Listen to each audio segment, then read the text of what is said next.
Como lo anticipaba, inauguramos esta noche en Veo Noticias un nuevo micro de trabajo social, en este caso a cargo del Colegio de Trabajadores Sociales de Santa Fe. Y hoy contamos con la presencia del doctor Diego Seringer, quien precisamente va a estar comentándonos acerca de una de las temáticas que hemos elegido para este miércoles. Muy buenas noches, Diego, en primer lugar, y gracias por estar aquí con nosotros. Gracias por invitarnos, muchas gracias. Bien, bueno, en primer lugar, una consulta para... Nos corremos un poquitito del tema que nos ocupa esta noche. ¿Es difícil desempeñar el rol del trabajador social hoy en este contexto tan adverso?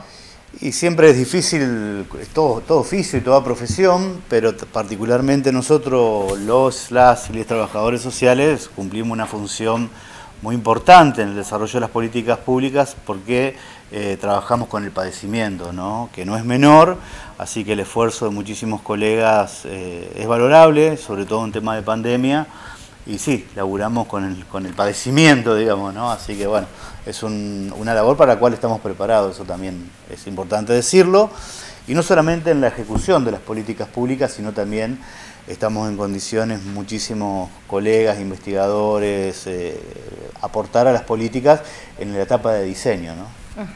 Bueno, y justamente la propuesta del Colegio de Trabajadores Sociales de Santa Fe hoy es el problema del trabajo, las políticas sociales y la seguridad social. Ambas van de la mano, ¿no? Sí, totalmente. Nosotros entendemos en primer término, siguiendo una perspectiva teórica entre varias, pero de Kessler y otros, que el trabajo a nivel mundial se ha complejizado y es un fenómeno multidimensional que tiene muchas aristas, ¿no? Por lo cual entender el trabajo hoy como un vector organizador de la sociedad es complejo en primer término, sobre todo porque existen muchas aristas y muchos vaivenes en situaciones digamos de mayor desigualdad, mayor fragmentación, genera los problemas que vos justamente hacías referencia, que tienen que ver con la exclusión social y con la desigualdad categorial, y para nosotros es muy importante tener en cuenta un diagnóstico real de estos fenómenos, ¿no es cierto? Claro, Diego,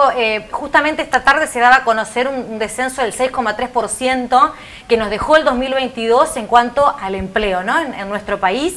Recién veíamos, ¿no?, en esta entrevista con Néstor Oroño los problemas que tenemos los santafesinos con la inseguridad, y tiene que ver con esto, ¿no?, con la pérdida de trabajo. Yo creo que sí, digamos, nosotros los cientistas sociales, digamos, muchas veces somos criticados por justamente comprender el fenómeno social en su complejidad, lo que no implica que vamos a avalar un hecho de inseguridad o de violencia bajo ningún punto de vista. Pero evidentemente el mundo ha generado, como los franceses les gusta decir, una metamorfosis en la situación del trabajo, los cambios tecnológicos, culturales, educativos y las exigencias que el trabajo requiere, evidentemente marcan una nueva tendencia a nivel global, digamos, ¿no?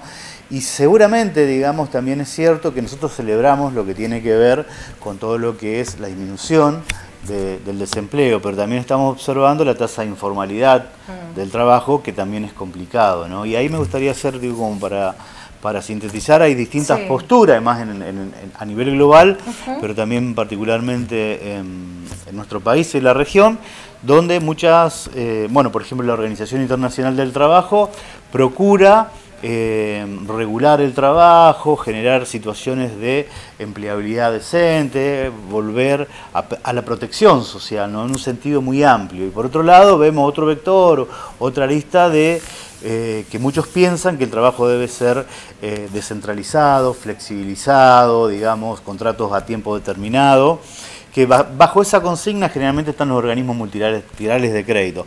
Yo creo que el trabajo debe ser protegido, debe ser transformado, debe ser un trabajo de calidad, pero cuando las experiencias indican a nivel global que cuando está desprotegido o el Estado se corre, mayor conflictividad, mayor desigualdad y mayor exclusión. Claro ejemplo fue la década de los 90, y particularmente fijémonos hoy en un paralelismo o en una analogía bastante, digamos, ajustada que podemos hacer, el caso de Francia, ¿no? La sociedad francesa le dice no a la transformación de la seguridad social porque saben que va en detrimento del colectivo social, y me parece un dato importante a tener presente.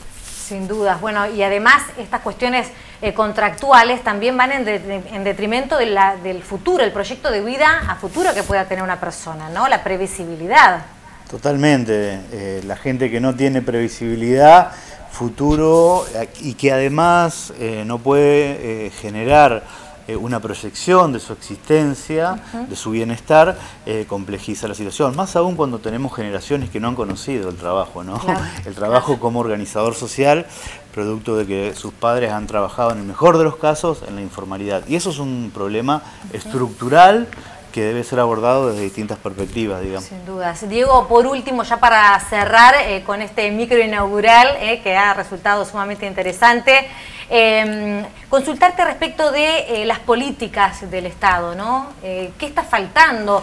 ¿Vos crees que las asignaciones, por ejemplo, por nacimiento, por hijos, sirven para contrarrestar esto? Sí, en realidad la mayoría de los estudios serios que existen, digo, bueno, para dar, por ejemplo, hoy un estudio que está realizando Tomás Piketty, digamos, él demuestra que las transferencias económicas han disminuido la brecha. No son la respuesta ni la receta, digamos, ¿no? O sea, total. Pero me parece que un Estado presente y el sistema de seguridad social y las asignaciones familiares son fundamentales en una sociedad, vuelvo a decir, que cada vez genera mayor fragmentación y mayor exclusión social. Por lo cual nosotros propiciamos que las políticas sociales tengan ese componente, digamos, proteccional, además del componente asistencial, que nosotros además lo vemos en perspectiva de derecho. Siempre el componente asistencial es uno más de los componentes de la política pública, pero siempre digo, la economía y la macroeconomía también es parte de es una política social, ¿no? Entonces, cuando se disocia y solamente pasa a ser una política asistencial, vuelvo a reiterar que estamos de acuerdo, pero siempre pensado como un derecho. Pero debe estar vinculada también a los proyectos económicos y la seguridad social también debe ser parte de esta cuestión, ¿cierto? Muy bien.